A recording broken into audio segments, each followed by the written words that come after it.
Hello guys, welcome to D.9। आज दोस्तों हम लोग जो है ये केमिकल रिएक्शन जो क्लास 10th की साइंस है केमिस्ट्री में केमिकल रिएक्शन का कुछ वीडियो अपलोड हो चुका है दोस्तों। कुछ बाकी वीडियो बच गया था तो उसी से जो रासायनिक अभिक्रिया के जितने भी प्रकार थे उसको हम लोग समाप्त कर लिए थे।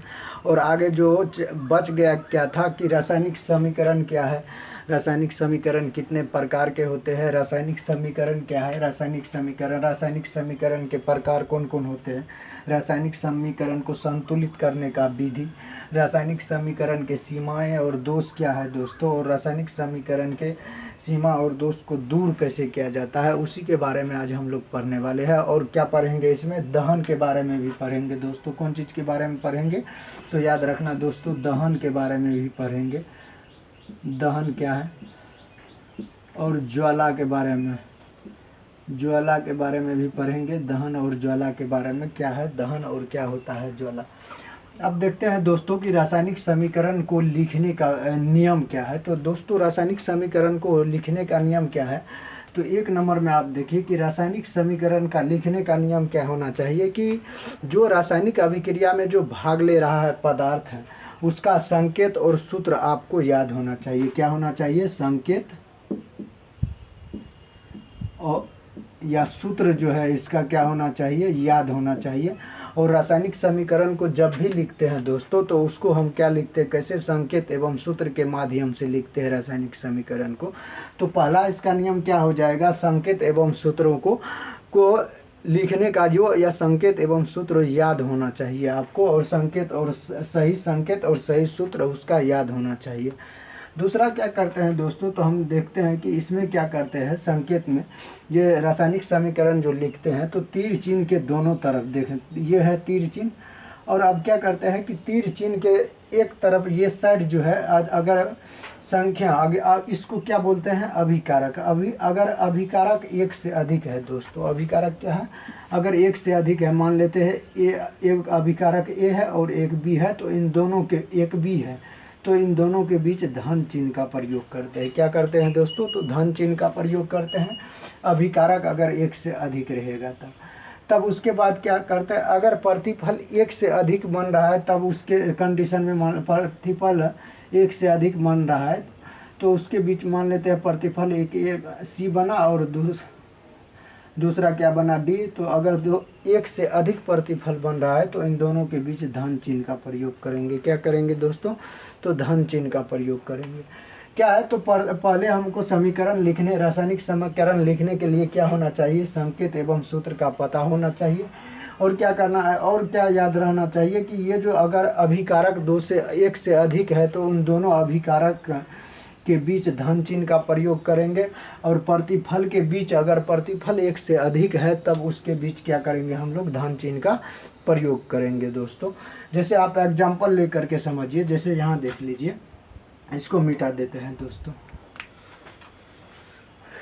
इसको मिटाते हैं। समीकरण जैसे मान लीजिए कि ये जो अगर रासायनिक समीकरण हम लिख रहे हैं तो ये है H2 आप प्लस ये है O2 और एरो का साइन दे देंगे तो जल का निर्माण होगा इसके फलस्वरूप। अब हुआ क्या दोस्तों, तो देखिए ये समीकरण संतुलित नहीं है, लेकिन अभिकारक क्या है दोस्तों, तो एक हाइड्रोजन है, ये भी अभिकारक है दोस्तों, और ये भी ऑक्सीजन भी क्या है, अभिकारक है। और अभिकारक जैसे दो एक से अधिक हुआ तो इन दोनों के बीच हम धन चिन्ह का प्रयोग किए। लेकिन यहाँ पे क्या है, प्रतिफल जो बन रहा है दोस्तों, एक ही प्रतिफल बन रहा है, एक ही प्रतिफल बन रहा है तो हम धन चिन्ह का प्रयोग नहीं करेंगे। तो याद रखना कि अभिकारक में जब अभिकारक एक से अधिक होगा तो वहाँ धन चिन्ह का प्रयोग करेंगे। तो ये रासायनिक समीकरण लिखने का नियम हो गया कि आपको संकेत एवं सूत्र की जानकारी होना चाहिए, पता रहना चाहिए, और दोनों धन चिन्ह का प्रयोग करते हैं अभिकारक एवं प्रतिफल में भी। अब अगला देखते हैं दोस्तों क्या है कि रासायनिक समीकरण जो है, रासायनिक समीकरण को, ये रासायनिक समीकरण का जो प्रकार होता है क्या होता है, तो रासायनिक समीकरण दोस्तों दो प्रकार के होता है। एक होता है संतुलित रासायनिक समीकरण जिसको हम लोग बैलेंस केमिकल इक्वेशन बोलते हैं, संतुलित रासायनिक समीकरण, और एक होता है असंतुलित रासायनिक समीकरण, अनबैलेंस केमिकल इक्वेशन होता है एक।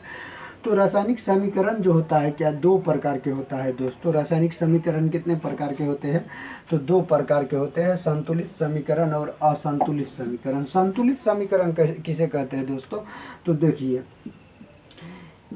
H2 है, अब प्लस है क्या O2, अब बनेगा किसका निर्माण होगा, तो जल का निर्माण होगा, जल बना H2। अब संतुलित ये समीकरण जो देख रहे हो ये संतुलित समीकरण नहीं है। क्यों नहीं है संतुलित समीकरण, क्योंकि अभिकारक में जो है हाइड्रोजन तत्व की जो परमाणु संख्या 2 है, ऑक्सीजन तत्व की परमाणु संख्या भी 2 है, लेकिन इस साइड हाइड्रोजन की परमाणु संख्या 2 है, ऑक्सीजन 1 है। ये समीकरण क्या है, संतुलित नहीं है। अगर समीकरण संतुलित नहीं होता है तो उसको बोलते हैं ढांचा समीकरण। क्या बोलते हैं, ढांचा बोलते हैं, ढांचा समीकरण बोलते हैं इसको। तो संतुलित समीकरण किसको कहेंगे, तो अब देखिए इसमें हम क्या करते हैं दोस्तों, तो यहाँ पर देखिए तीर चिन्ह के, तो ऑक्सीजन भी 2 है, 2 लगा देते, तो हाइड्रोजन 2 दूनी 4, ऑक्सीजन 2, यहाँ हाइड्रोजन यहाँ पे 2 लगा देते हैं, तो हाइड्रोजन 2 दूनी 4 हो गया, ऑक्सीजन क्या हुआ 2 हुआ, ऑक्सीजन 2 हो गया। तो अब समीकरण क्या हुआ, संतुलित हुआ। कैसे हुआ, तो देखिए अभिकारक, रासायनिक अभिक्रिया में भाग लेने वाला ये जो अभिकारक है और बनने वाला जो उत्पाद है, दोनों तरफ क्या है, प्रत्येक तत्व की परमाणु संख्या बराबर है, हाइड्रोजन की भी बराबर है, ऑक्सीजन की भी बराबर है। तो संतुलित समीकरण किसे कहेंगे, कि वैसा रासायनिक समीकरण जिसमें तीर चिन्ह के दोनों तरफ प्रत्येक तत्व की परमाणु संख्या क्या हो, बराबर हो, उसे ही हम लोग संतुलित रासायनिक समीकरण कहेंगे। उसे क्या कहेंगे, उसे संतुलित रासायनिक समीकरण कहेंगे, जिसमें तीर चिन्ह के दोनों तरफ प्रत्येक तत्व की परमाणु संख्या बराबर होता है। आगे देखते हैं दोस्तों, असंतुलित रासायनिक समीकरण किसे कहते हैं। अब पढ़ते हैं असंतुलित रासायनिक समीकरण किसे कहते हैं। असंतुलित रासायनिक समीकरण अब देखते हैं दोस्तों, इसको मिटा देते हैं। तो असंतुलित रासायनिक समीकरण किसको कहेंगे दोस्तों, तो इधर देखिए गौर से, असंतुलित रासायनिक समीकरण जैसे H2 हो गया प्लस O2 है और बनेगा ये जल का निर्माण H2O का कर देगा।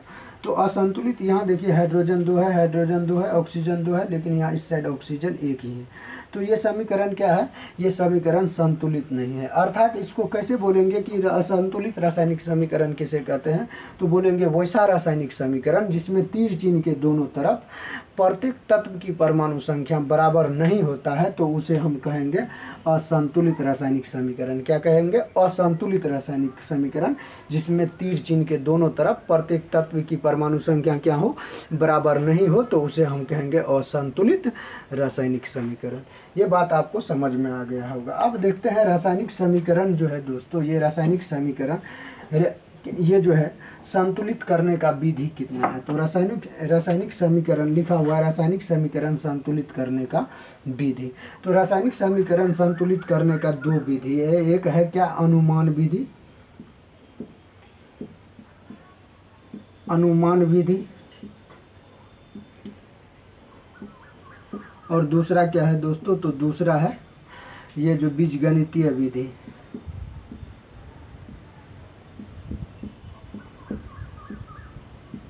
बीजगणितीय विधि,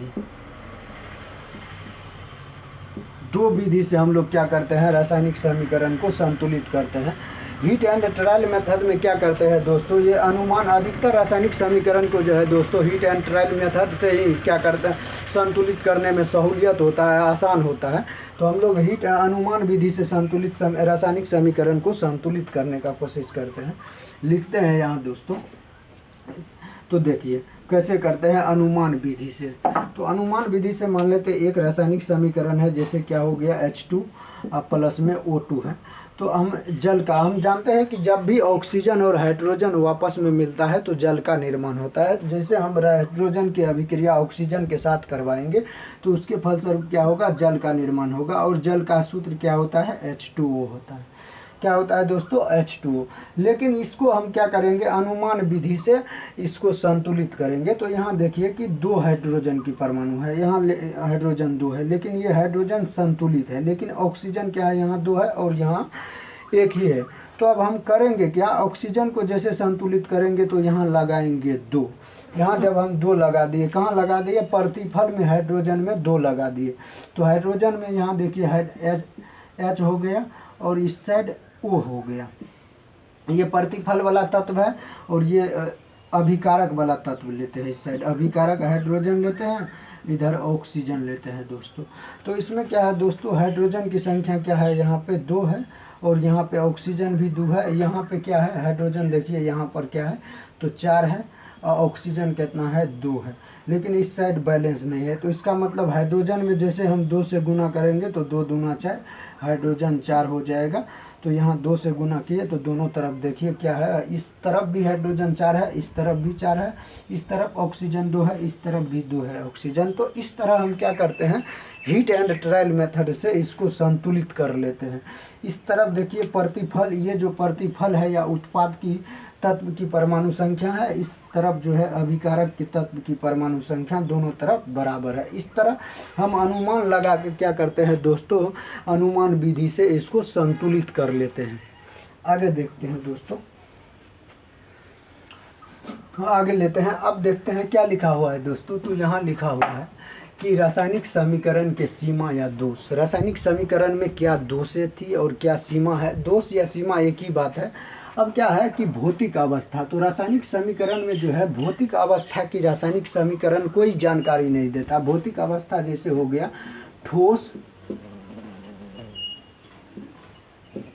ठोस, द्रव और गैस,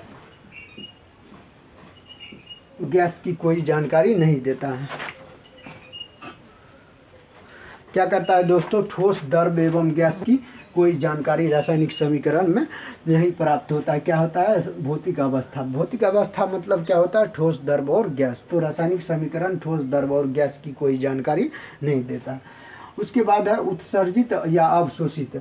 इसमें जो है उत्सर्जित एवं अवशोषित ऊष्मा की भी कोई जानकारी रासायनिक समीकरण नहीं देता है कि ऊष्मा का उत्सर्जन हुआ है या अवशोषण हुआ है। दूसरा कि अभिक्रिया जो है हो रहा है, रासायनिक अभिक्रिया, और रासायनिक समीकरण में जो अभिक्रिया हो रहा है उसकी दिशा क्या है, किस दिशा में हो रहा है, ताप पर हो रहा है, दाब पर हो रहा है या सांद्रण की स्थिति में हो रहा है।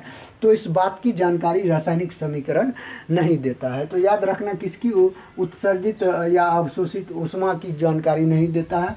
भौतिक अवस्था, ठोस, द्रव और गैस की जानकारी नहीं देता है कि पदार्थ जो भाग लिया है रासायनिक अभिक्रिया में किस अवस्था में है, ठोस में है, द्रव में है या गैस में, इसकी कोई जानकारी नहीं देता है। ऊष्मा का उत्सर्जन हो रहा है या अवशोषण हो रहा है उसकी कोई जानकारी नहीं देता है। अभिक्रिया किस दिशा में हो रहा है उसकी कोई जानकारी नहीं दे रहा है कि ताप पे हो रहा है, दाब पे हो रहा है। और इसमें वेग की कोई जानकारी नहीं देता है कि रासायनिक अभिक्रिया किस वेग से हो रहा है, और वेग की कोई जानकारी नहीं देता है। और अगला क्या है कि पदार्थ की मात्रा, और कह रहा है कि रासायनिक अभिक्रिया में जो भाग लिया है, जैसे मान लीजिए O2 है,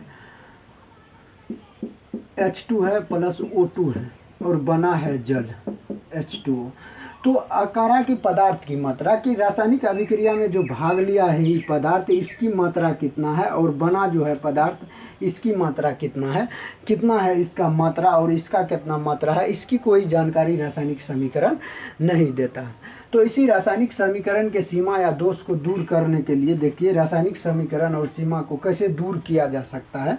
तो इस रासायनिक समीकरण और सीमा को कैसे दूर किया जाता है, तो उसकी भौतिक अवस्था दर्शा करके, जैसे एग्जाम्पल समझिए, इसको मिटा देते हैं।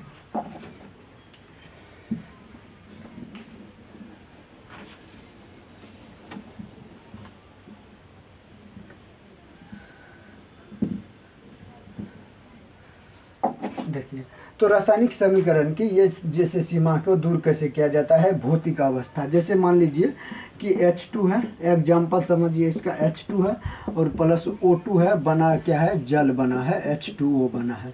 तो इसकी क्या कर रहा है, रासायनिक समीकरण की सीमा को कैसे दूर किया जाता है, तो पहला भौतिक अवस्था को दर्शा करके। कैसे, तो भौतिक अवस्था को कैसे दर्शाते हैं, तो देखिए ये क्या है, हाइड्रोजन। हाइड्रोजन क्या है दोस्तों, तो ये है एक गैस। हाइड्रोजन क्या है, गैस है। तो गैस के लिए G लिखेंगे, इसकी भौतिक अवस्था लिख दिए। ऑक्सीजन क्या है दोस्तों, तो ये भी क्या है, गैस है, तो इसके लिए G लिख दिया। और यहाँ पर क्या बना है, H2 बना है, H2O। ये क्या है, द्रव है, तो द्रव के लिए L लिख दिए। क्या लिख दिए दोस्तों, L। तो हम क्या कर सकते हैं, रासायनिक समीकरण के सीमा को दूर करने के लिए उसकी भौतिक अवस्था को दर्शा देते हैं 1 नंबर में। दूसरा क्या है कि ये जो है ऊष्माक्षेपी है या ऊष्माशोषी अभिक्रिया है। तो अगर ऊष्मा का जैसे हो गया क्या, जैसे हो गया ये कार्बन है और ऑक्सीजन के उपस्थिति में जला और कार्बन डाइऑक्साइड गैस बना, कार्बन डाइऑक्साइड गैस बना, ये कोयला है और ऑक्सीजन के उपस्थिति में जलता है और यहाँ पे क्या ऊष्मा का उत्सर्जन होता है, तो प्लस ऊष्मा लिख देंगे। यहाँ पे क्या लिख देंगे दोस्तों, तो ऊष्मा लिख देंगे।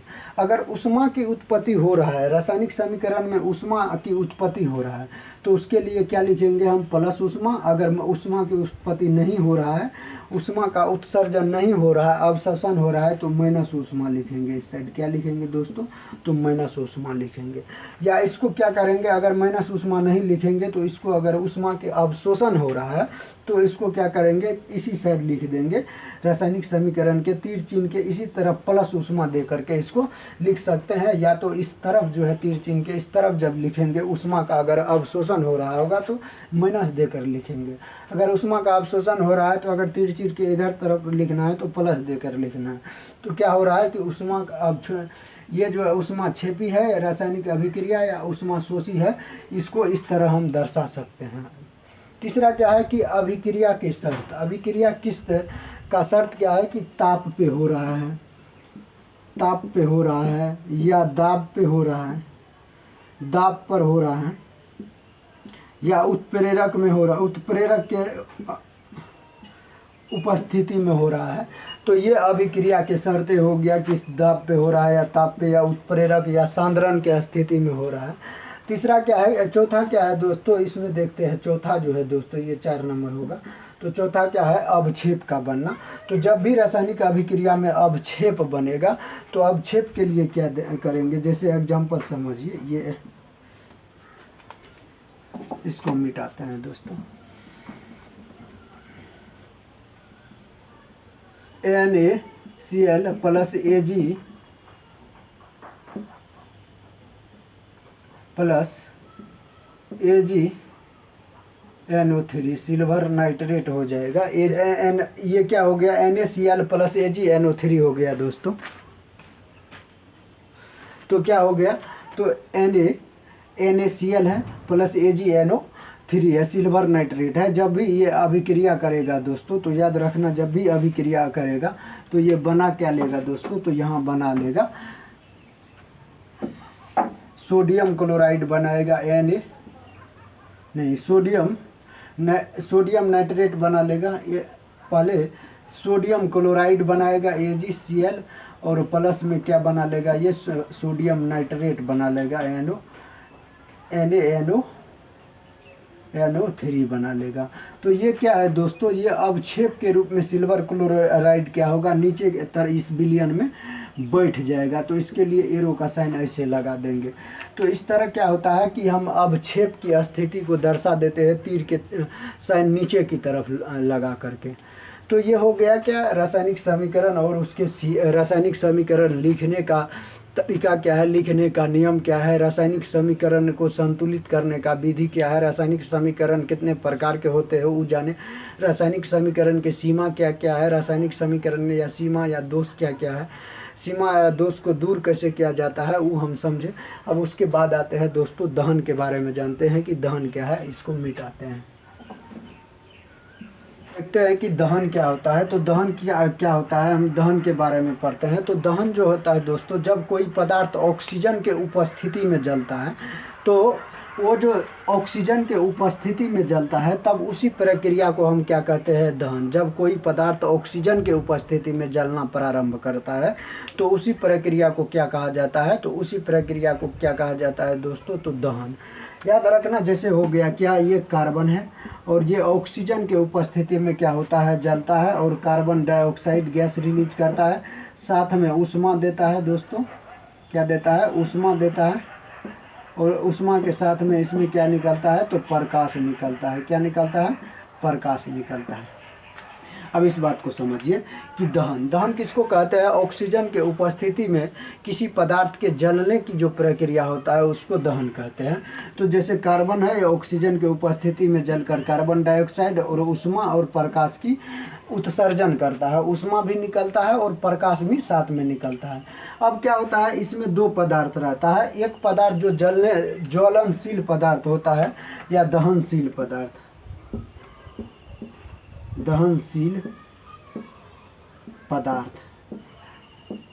दहनशील पदार्थ होता है या इसको ज्वलनशील पदार्थ। अब दहनशील पदार्थ किसको कहेंगे? कि जलने की प्रक्रिया, दहन की प्रक्रिया, अर्थात दहन की प्रक्रिया में जो पदार्थ भाग ले रहा है तो उसी को हम दहनशील पदार्थ कहेंगे। जैसे कार्बन हो गया, कोयला हो गया, ये कौन सा पदार्थ हो जाएगा दोस्तों? तो दहनशील पदार्थ हो जाएगा। अर्थात दहन के क्रिया में जो पदार्थ भाग लेगा उसी को हम लोग दहनशील पदार्थ या ज्वलनशील पदार्थ, इसको और क्या बोल सकते हैं? ज्वलनशील पदार्थ बोलेंगे, ज्वलनशील पदार्थ या दहनशील, जो क्या होगा? दहन की क्रिया में भाग लेगा। अब दहन के लिए क्या है, शर्तें क्या है? तो दहन के लिए दहनशील पदार्थ की उपस्थिति होना चाहिए। दहन के लिए शर्तें क्या क्या है? तो दहनशील पदार्थ की उपस्थिति होना चाहिए, दहनशील पदार्थ होना चाहिए जो दहन की क्रिया में जलेगा। दूसरा क्या है कि दहन का पोषक पदार्थ, तो दहन के पोषक पदार्थ क्या हो जाएगा? ऑक्सीजन हो जाएगा दोस्तों, O2 हो जाएगा, हवा हो जाएगा। तो ये दहन के पोषक पदार्थ है। और ऑक्सीजन या हवा का होना क्या है? जरूरी है, उपस्थित होना। ज्वलन ताप, और इसके जलने के लिए, किसी भी पदार्थ को जलने के लिए क्या होना चाहिए? तापमान होना चाहिए। जैसे मान लीजिए कि कोई पदार्थ है, ठंड का मौसम है या पानी बरस रहा है, उसको जलाएंगे तो तुरंत नहीं जलेगा। अगर पदार्थ वो अगर मान लीजिए कोई पदार्थ कच्चा है, कोई सूखा हुआ है, तो सूखा हुआ पदार्थ क्या होता है? तुरंत जल जाता है, और कच्चा पदार्थ लेट से जलता है। तो ये क्या होता है? तो ताप पर भी डिपेंड करता है कि ये जो ज्वलनशील ताप होना चाहिए। किसी भी पदार्थ को जलाने के लिए एक ताप होता है, जिस ताप पर कोई पदार्थ जलता है उसी को ज्वलनशील ताप कहते हैं। जिस ताप पर कोई पदार्थ जलता है उसको क्या कहते हैं? तो ज्वलनशील ताप कहते हैं। और दहन का पोषक पदार्थ किसको कहते हैं? जिसके उपस्थिति में कोई पदार्थ जलता है उसे दहन का पोषक पदार्थ, जैसे हवा हो गया, ऑक्सीजन हो गया, तो वह दहन का पोषक पदार्थ कहलाएगा।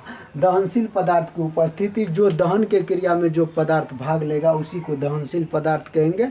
और इस तीनों का होना जरूरी है दहन के लिए। ये शर्त आपको क्या करना पड़ेगा? इस शर्त की ये जो है कंडीशन फॉलो करना पड़ेगा दहन। अब आते हैं कि एलपीजी क्या होता है?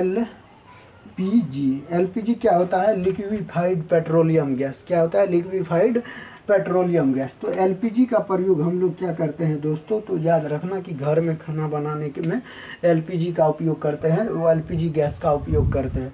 उस एलपीजी में कौन सा गैस रहता है दोस्तों? ब्यूटेन रहता है, प्रोपेन रहता है और एथेन रहता है। कौन कौन रहता है? ब्यूटेन, प्रोपेन और एथेन रहता है। ये जो ब्यूटेन का सूत्र क्या होता है? C4H10 होता है। क्या होता है ब्यूटेन का सूत्र? C4H10। प्रोपेन का सूत्र क्या होता है? C3H8 होता है। और ये एथेन का सूत्र क्या होता है? C2 होता है और H6 होता है। दोस्तों इस बात को याद रखना। क्या होता है? ब्यूटेन, प्रोपेन और एथेन रहता है। सबसे अधिक मात्रा में इसमें जो होता है दोस्तों कि एलपीजी गैस में जो है ब्यूटेन रहता है। क्या होता है? ब्यूटेन रहता है सबसे अधिक मात्रा में। तो याद रखना एलपीजी लिक्विफाइड पेट्रोलियम गैस होता है, जिसका उपयोग हम लोग क्या करते हैं? घरों में करते हैं भोजन बनाने में, गैस सिलेंडर के रूप में या गैस सिलेंडर में करते हैं, जिसमें ब्यूटेन रहता है, प्रोपेन और इथेन रहता है। केमिकल रिएक्शन का जो पहला चैप्टर है ये समाप्त हो चुका है। केमिकल रिएक्शन का पहला चैप्टर। तो दोस्तों क्या हुआ? केमिकल रिएक्शन, केमिकल रिएक्शन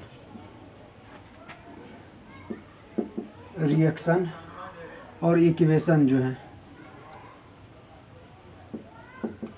ये चैप्टर जो है दोस्तों, ये चैप्टर समाप्त हो गया है, केमिकल रिएक्शन एंड इक्वेशन। और अगर पिछला वीडियो नहीं देखे हैं तो जाकर के वीडियो का डिस्क्रिप्शन में उस वीडियो का लिंक मिल जाएगा, आपको कम्प्लीटली समझ में आ जाएगा। एक बार जाकर के वीडियो ज़रूर देख लेना। ये जो रिएक्शन एंड इक्वेशन है ये समाप्त हो गया है।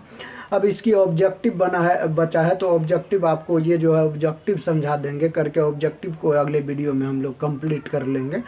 और तब ये चैप्टर जो है ख़त्म हो जाएगी। तब आगे स्टार्ट करेंगे हम लोग, बच जाएगा एसिड बेस एंड साल्ट है, तब उसके बाद जो है दोस्तों क्या है मेटल और नॉन मेटल है। तो स्टार्ट करेंगे आगे मेटल एंड नॉन मेटल। जय हिंद दोस्तों, जय भारत।